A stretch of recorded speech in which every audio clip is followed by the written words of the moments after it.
What are loops? Loops are a way of repeating an instruction until a condition is met. Some examples are using for loops, while loops. How do for loops work? For loops contain three parameters, inputs, separated by semicolons. The first is initialization. The first parameter must have a number.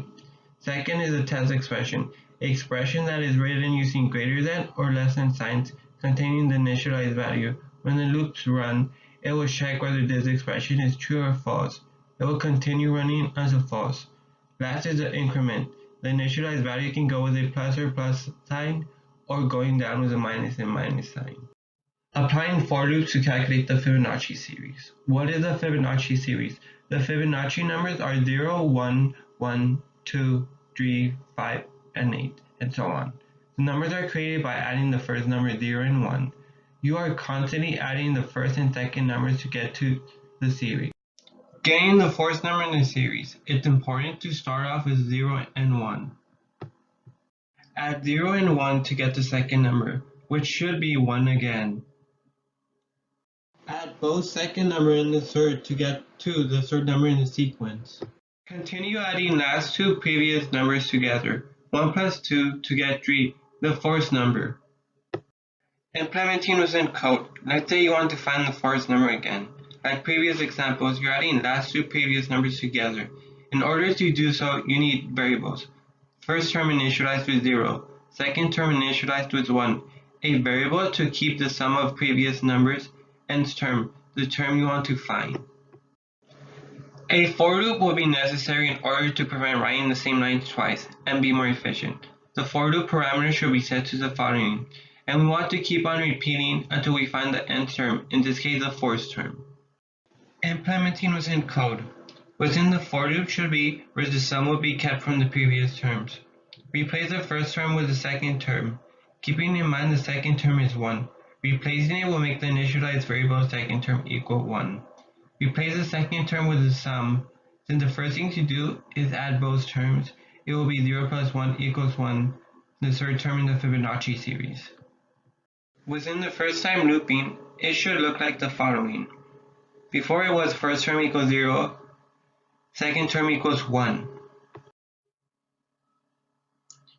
After it should look like first term equals 1, second term equals 1. Like did before, we're taking both previous terms and adding them together to get the fourth term in the Fibonacci series.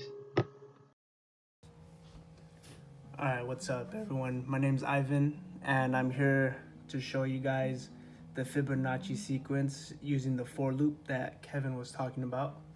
And up here you have your four variables. 3 of them are declared as 13. The end term is 13. The first term is 0. Second term is 1. And you have your next term. Now, here's your for loop. This guy right here.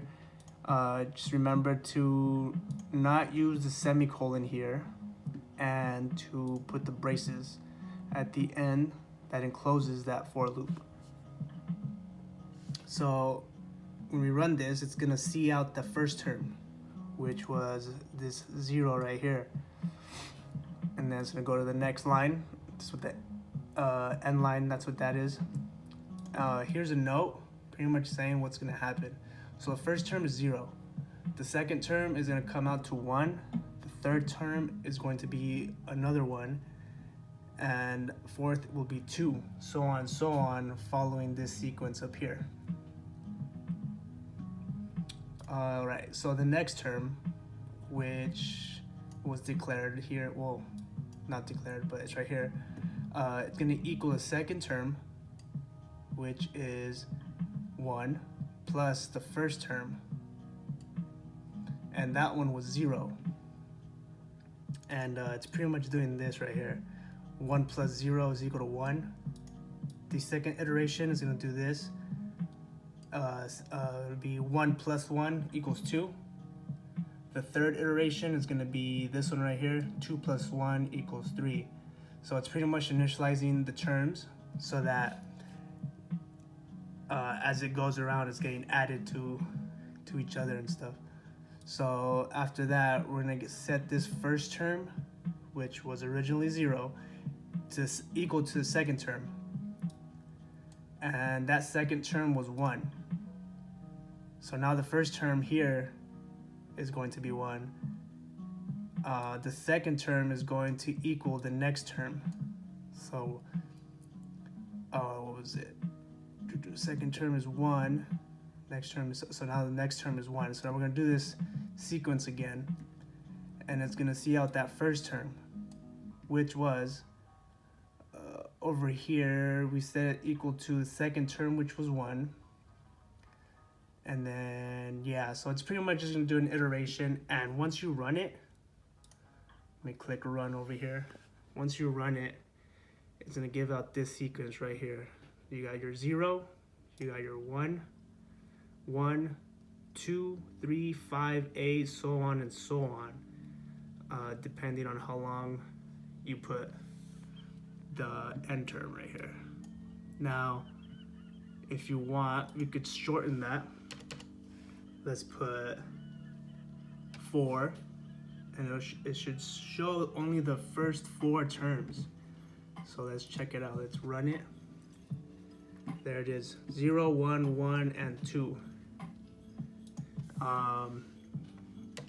So you can just play with it. We'd put 10. So let's run that. And here's your 10 terms.